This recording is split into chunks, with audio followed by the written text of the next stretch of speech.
नमस्कार, आप सभी का स्वागत है यूथ अध्ययन के चैनल पे। साथियों, एक बार फिर से मैं आप सभी के बीच एसपीटेट जून 2026 के लिए जीके का पाठ 67 लेके आ चुका हूँ। पाठ 67 का जो पहला क्वेश्चन है कि प्रथम गुटनिरपेक्ष शिखर सम्मेलन कहाँ आयोजित हुआ। देखिए, where was the first non aligned summit held. देखिए, जो प्रथम गुटनिरपेक्ष शिखर सम्मेलन है वो आपका बेलग्रेड में आयोजित हुआ। अच्छा, बेलग्रेड कहाँ पर है? तो बेलग्रेड जो है वो यूगोस्लाविया की राजधानी है, जो कि अब सर्बिया की राजधानी है। देखिए, यूगोस्लाविया बेलग्रेड में पहला जो है वो प्रथम गुटनिरपेक्ष सम्मेलन हुआ। अब क्वेश्चन ये पूछा जाता है कि जो प्रथम गुटनिरपेक्ष सम्मेलन है वो कब होता है। तो प्रथम गुटनिरपेक्ष सम्मेलन जो है वो 1961 में हुआ। इस बात को आपने डिटेल से याद रखना है। साथियों, इस ऐतिहासिक जो सम्मेलन में उसमें 25 देशों ने भाग लिया था। गुटनिरपेक्ष देशों की जो नींव रखने वाले नेता है वो कौन कौन है, ये क्वेश्चन भी आपके टेट परीक्षाओं में पूछा गया है। तो इसमें आपके भारत के प्रधानमंत्री पंडित जवाहरलाल नेहरू, मिस्र के आपके गमाल अब्देल नासिर, यूगोस्लाविया के जोसेफ ब्रोज टीटो और इंडोनेशिया के सुकर्णो और घाना के क्वामे नक्रुमा। तो क्वामे नक्रुमा का नाम भी आपको याद रखना है, ठीक है। क्वामे नक्रुमा ये कहाँ के थे? घामा के थे। क्वामे नक्रुमा ये नाम बहुत इंपॉर्टेंट, टेट में पूछे गए एक बार। Pandit Jawaharlal Nehru, Gamal Abdel Nasser, Yugoslavia के टीटो, इंडोनेशिया के सुकर्णो। तो इस सारे नाम आपको डिटेल से याद रखने हैं। साथियों, अगर आप भी एसपीटेट जून 2026 की तैयारी कर रहे हैं और लास्ट के समय में अपनी तैयारी के लिए कुछ ऐसा कंटेंट यहाँ पे प्राप्त करना चाहते हैं जिससे आपका एसपीटेट क्वालिफाई हो जाए, आप किसी भी स्ट्रीम से हो, तो आप हमसे हैंड रिटन नोट्स ले सकते हैं। 7876145409 इस नंबर पे कांटेक्ट करके आप हमसे वो हैंड रिटन नोट्स ले सकते हैं, जिससे हज़ारों बच्चे अपने एसपीटेट को इससे पहले क्वालिफाई कर चुके हैं। अब ये क्वेश्चन कई बार पूछा जाता है कि भारत में गुटनिरपेक्ष देशों का कौन सा शिखर सम्मेलन होता है। तो भारत में गुटनिरपेक्ष देशों का 7वां शिखर सम्मेलन आयोजित होता है। ये 7वां शिखर सम्मेलन भारत में जो गुटनिरपेक्ष देशों का हुआ था वो कहाँ पर हुआ था। तो तमाम साथियों को पता होना चाहिए कि भारत में गुटनिरपेक्ष देशों का जो सम्मेलन हुआ था वो आपका नई दिल्ली में हुआ था। साथियों, ये जो आयोजित हुआ था वो 1983 में आयोजित हुआ था। ये बात आपको डिटेल से याद रखनी है, ये बात मोस्ट इम्पॉर्टेंट है। अगला है कि आधे अधूरे पुस्तक के लेखक कौन है? Who is the author of the book आधे अधूरे। तो आधे अधूरे जो किताब है वो आपके मोहन राकेश के द्वारा लिखी गई है। ये बात आपको डिटेल से याद रखनी है। तमाम साथियों को मोहन राकेश की किताब याद रखनी है जिसका नाम आधे अधूरे है। मोहन राकेश की बात करें तो इनके द्वारा जो है वो ये हिंदी साहित्य का एक प्रसिद्ध नाटककार है ये मोहन राकेश। और याद रखना है इसका जो प्रकाशन है आधे अधूरे का वो 1969 में हुआ है। ये बात मोस्ट इम्पॉर्टेंट है। इसके अलावा मोहन राकेश ने आषाढ़ का एक दिन, कई बार ये टेट में आया है, आषाढ़ का एक दिन, ये निबंध किसका है? तो ये आषाढ़ का एक दिन ये भी मोहन राकेश ने ही लिखा है। आपके लहरों के राजहंस और आषाढ़ का एक दिन, ये दोनों के दोनों मोहन राकेश के द्वारा ही लिखे गए हैं। उसी प्रकार ऑप्शन में एक नाम दिया है कालिदास। जब भी बात करें कालिदास की तो कालिदास के द्वारा अभिज्ञान शकुंतलम, आपकी विक्रमोर्वशीयम, मालविका अग्निमित्रम। क्या क्या बोला भाई? अभिज्ञान शकुंतलम, विक्रमोर्वशीयम, मालविका अग्निमित्रम। ये तीनों के राइटर कौन है? कालिदास है। साथियों, इनके कुछ महाकाव्य या खंडकाव्य भी है। महाकाव्य इनके हैं रघुवंशम और कुमार संभवम। क्या है? रघुवंशम और कुमार संभवम क्या है? आपके इनके महाकाव्य है। 2 महाकाव्य है, रघुवंशम और कुमार संभवम। और इनके जो खंड काव्य है, इनके जो आपके खंड काव्य है वो भी आपके 2 है, मेघदूतम और ऋतुसंहारम। तो मेघदूतम और ऋतुसंहार खंड काव्य है आपके किसके? कालिदास के। और महाकाव्य है रघुवंशम और कुमार संभवम। ये बात आपको डिटेल से याद रखनी है। ऑप्शन में तो तुलसीदास भी दिया है। तुलसीदास के बारे में मैं इतना ही कहूँगा कि ये सगुण भक्ति शाखा के सबसे महत्वपूर्ण कवि माने जाते हैं। तुलसीदास की जो महत्वपूर्ण भाषा है वो अवधी भाषा थी। ये क्वेश्चन भी कई बार क्वेश्चन परीक्षाओं में पूछा गया है। साथियों, इनके द्वारा विश्व प्रसिद्ध रचना रामचरितमानस, ये क्वेश्चन कई बार पूछा गया है कि रामचरितमानस के रचयिता कौन है? तो रामचरितमानस के रचयिता आपके तुलसीदास है। इसके अलावा इनके द्वारा विनय पत्रिका, जिसमें ये ब्रज भाषा में इन्होंने विनय पत्रिका लिखी है, भगवान की स्तुति के पद है। इसके अलावा इनके द्वारा कवितावली, दोहावली, गीतावली, ये प्रसिद्ध रचनाएं किसकी है? कवितावली, दोहावली, गीतावली। तो वो प्रसिद्ध रचनाएं अगर किसी की है तो वो किसकी है? तो कवितावली, दोहावली और गीतावली ये प्रसिद्ध रचनाएं हैं तुलसीदास की। साथियों, कई दफ़ा क्वेश्चन पूछा गया कि राजेंद्र प्रसाद कौन है? हाँ, तुलसीदास के द्वारा हनुमान चालीसा, आज मंगलवार है, हनुमान चालीसा जरूर पढ़े। जो भी हनुमान चालीसा और हनुमान भगवान में विश्वास रखता है उनको हर मंगलवार को हनुमान चालीसा पढ़नी चाहिए, उनके लिए बहुत अच्छा रहता है। अगला है राजेंद्र प्रसाद। राजेंद्र प्रसाद कौन है? पहली बात तो आपको पता होना चाहिए, भारत के प्रथम राष्ट्रपति है और इनकी एक ऑटोबायोग्राफी है और बहुत जो इम्पॉर्टेंट है।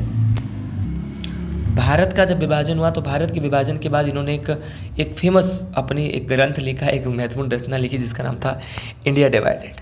तो इंडिया डिवाइडेड पुस्तक के रचनाकार कौन है? ये क्वेश्चन परीक्षाओं के लिए बहुत इम्पोर्टेंट है।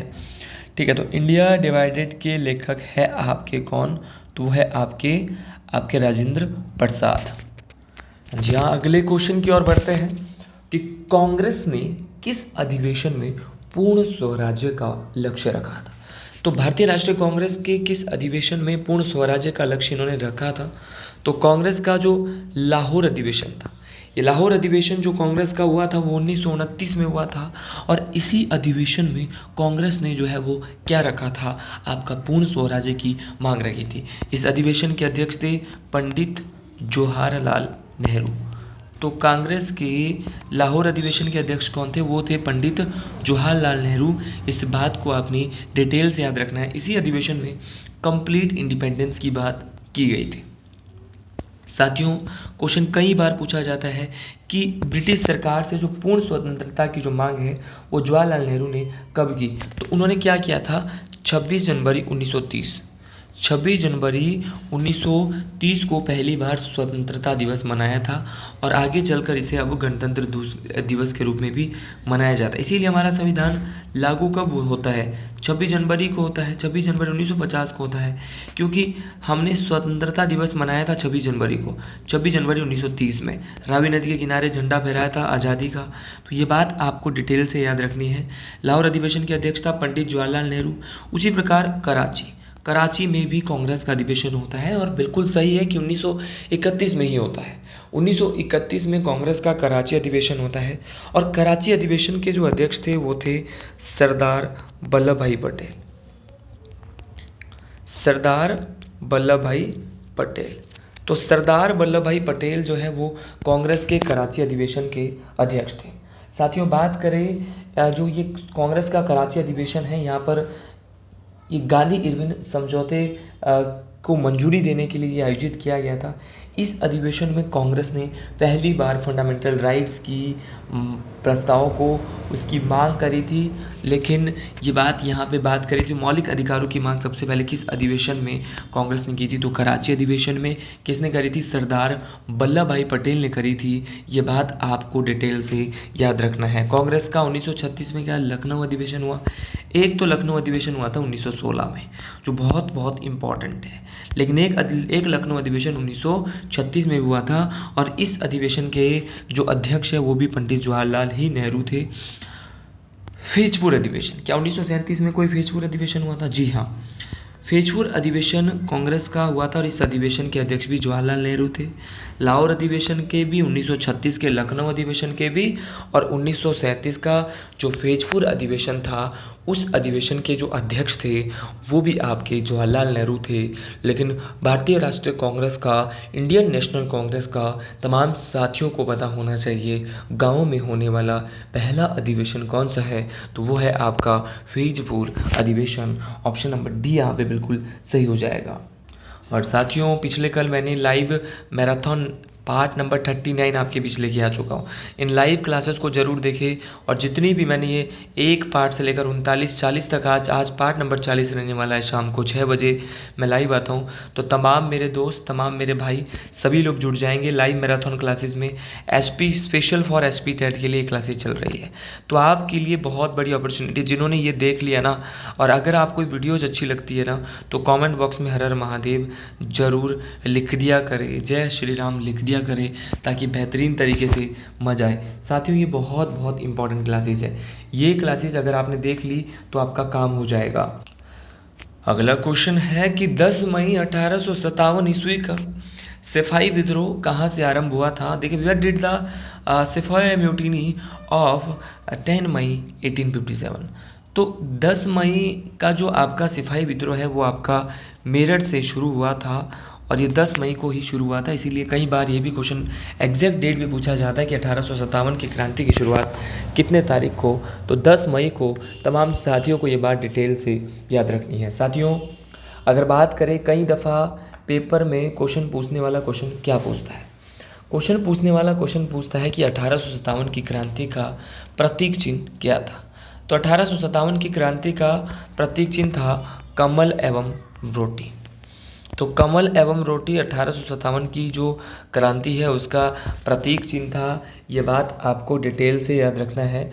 और 1857 की क्रांति के दौरान स्वतंत्र होने वाले पहले स्वतंत्रता सेनानी जो थे वो थे मंगल पांडे, और फांसी पर चढ़ाए जाने वाले भारत के पहले स्वतंत्रता सेनानी भी मंगल पांडे थे। ये बात आपको डिटेल से याद रखनी है। अगला क्वेश्चन बहुत ही प्यारा क्वेश्चन है कि मुस्लिम लीग की स्थापना कब की गई? अगर बात करें मुस्लिम लीग की, तो मुस्लिम लीग की जो स्थापना है वो आपके 1906 में की गई। ऑप्शन नंबर बी यहाँ पे बिल्कुल सही हो जाएगा। साथियों, आप सभी लोग जानते हैं कि 1906 में मुस्लिम लीग की स्थापना हुई थी। कब हुई थी एग्जैक्ट आपको पता होना चाहिए। तो 30 दिसंबर 1906 को मुस्लिम लीग की स्थापना होती है।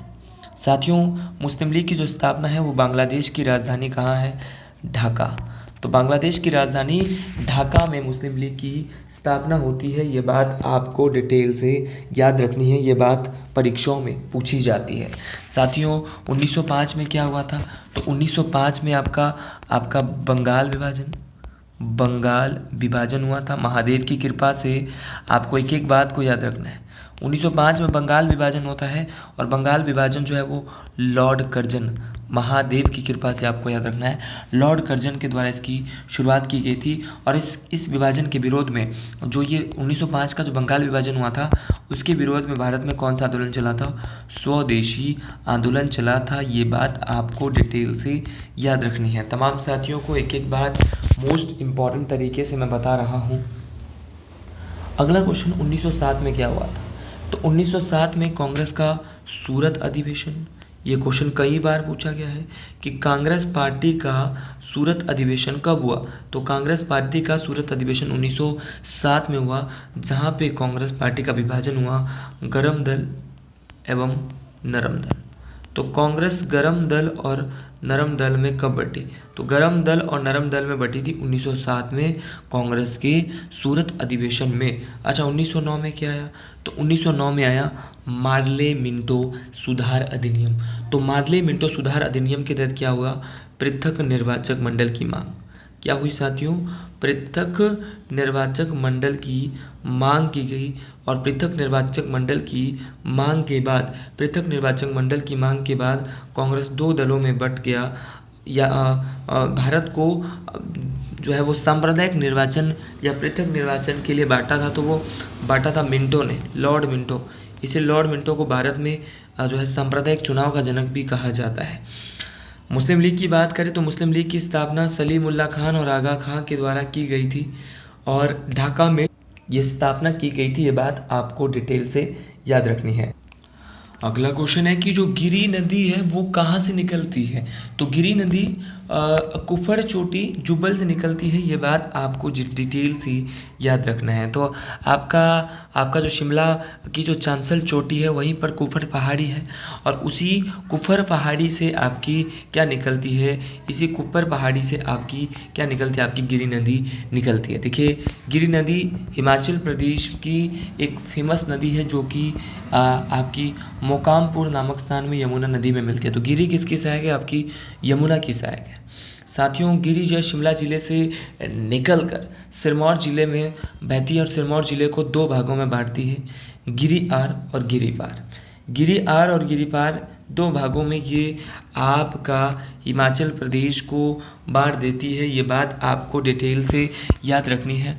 साथियों, गिरि की जब मैं बात करता हूँ तो जलाल नदी गिरि नदी की एक सहायक नदी है, रूपिन और सौपिन, है ना, आपको याद रखना है। मोस्ट इम्पॉर्टेंट है टॉस नदी। टॉस नदी किसकी सहायक है, तो टॉस भी यमुना की सहायक है, लेकिन टॉस नदी दो नदियों से मिलकर बनी है, एक रूपिन नदी एक सुपिन नदी। तो रूपिन और सुपिन से मिलकर बनी है टॉस, और टॉस जो है वो सहस्त्रधारा नामक स्थान के पास आपकी यमुना नदी में मिल जाती है। और पब्बर नदी भी टॉस नदी की सहायक नदी है, ये बात आपको डिटेल से याद रखनी है। साथियों, हर एक क्वेश्चन बहुत बहुत इम्पॉर्टेंट है, परीक्षाओं में पूछी जाती है। अच्छा, अश्विनी खड्ड साधुपुल के पास किस नदी में मिलता है, तो अश्विनी खड्ड आपकी किसकी सहायक है, तो अश्विनी खड्ड आपकी गिरि नदी की सहायक नदी है, ये बात मोस्ट इम्पॉर्टेंट है। चलिए जी, अगले क्वेश्चन की ओर बढ़ते हैं। अगला क्वेश्चन कि पद्म संभव का नाम किस झील से जुड़ा है, तो पद्म संभव का नाम हिमाचल प्रदेश की रेवालसर झील से जुड़ा है। ऑप्शन नंबर सी यहाँ पे बिल्कुल सही हो जाएगा। देखिए, जब भी मैं बात करता हूँ रेवालसर झील की, तो रेवालसर झील जो है वो को बौद्ध लोग पद्माचन क्या कहते हैं, पद्माचन कहते हैं। तो हिमाचल प्रदेश की किस झील को पद्माचन कहते हैं, तो रेवालसर झील को पद्माचन भी कहा जाता है। साथियों, जब भी मैं बात करता हूँ यहाँ पर पद्म संभव के जन्मदिन पर रेवालसर झील के पास छेदछू मेला, तो ये क्वेश्चन कई बार पूछा गया है कि छेदछू मेला कहाँ लगता है, तो रेवालसर के पास ही छेदछू मेला लगता है। देखिए, कई बार टेट परीक्षाओं में सीधा क्वेश्चन पूछा जाता है कि हिंदू, सिख और बौद्ध तीनों धर्मों का तीर्थ स्थान कहाँ पर है, तो हिंदू धर्म, सिख धर्म और बौद्ध धर्म तीनों धर्मों का जो सिख स्थान है वो आपका जो तीर्थ स्थान है वो आपका रेवालसर है, ये बात आपको डिटेल से याद रखनी है। साथियों, तैरते हुए टापुओं की झील भी आपकी रेवालसर झील है, रेवालसर झील आपके मंडी में है। कई बार क्वेश्चन पूछा गया कि लोमश ऋषि की तपोस्थली भी कहाँ पर है, तो वो भी आपकी रेवालसर झील के पास है। खजियार झील कहाँ पर है, तो खजियार झील आपकी चंबा में है, बहुत इंपॉर्टेंट है। खजियार को हिमाचल प्रदेश का स्विट्ज़रलैंड कहा जाता है, और इसको हिमाचल प्रदेश का स्विट्ज़रलैंड का जो दर्जा है वो 7 जुलाई 1992 को दिया गया। 7 जुलाई 1992 को इसको हिमाचल प्रदेश का स्विट्ज़रलैंड का जो दर्जा है वो दिया गया था। साथियों, ये 160वां स्थान है जिसको हिमाचल प्रदेश में जिसको पूरे विश्व में मिनी स्विट्ज़रलैंड का दर्जा दिया गया है। ये स्विट्ज़रलैंड की राजधानी बर्न से 6194 किलोमीटर दूर है, ये बात भी यहाँ पे आकी गई है। उसी प्रकार आपका पराशर भी एक झील है, और पराशर झील आपके मंडी में है, और खजियार झील आपके चंबा में थी। पराशर झील की जब भी मैं बात करता हूँ तो पराशर झील में जो है वो आपका चंद्राकार गोलाकार टापू दिखाई देता है। और पराशर झील के पास मैंने करंट अफेयर में कल ही बोला था कि एक पैगोडा शैली में पराशर मंदिर बनाया जो कि बाणसेन ने 1300 में बनाया था, 1400 या 1300 के आसपास बनाया था। और साथ ही याद रखना, ऋषि पराशर भगवान वेदव्यास के पिता भी थे। अच्छा, डल झील कहाँ पर है, तो डल झील आपके भागसूनाथ जो मंदिर है ना धर्मशाला, उसके आसपास है, धर्मशाला से 11 किलोमीटर दूर है। तो ये तमाम बातें आपको डिटेल से याद रखनी है। साथियों, अगर आपको भी मेरी वीडियो पसंद आई हो तो कमेंट बॉक्स में ज़रूर लिखिए जय श्री गुल महाराज और हर हर महादेव सबको लिखना है। एक मोटिवेशन आता है, एक विश्वास जगता है अगर आप हर हर महादेव कमेंट बॉक्स में लिखते हैं। तमाम साथियों को राधे राधे, हर हर महादेव, जय श्री गुल महाराज, हर हर महादेव जी। और जो भी हैंड रिटन नोट्स लेना चाहता है हमारे दिए हुए नंबर 7876145409 पे आप कांटेक्ट कर सकते हैं और हमारे बैच का हिस्सा और हमसे हैंड रिटन नोट्स ले सकते हैं।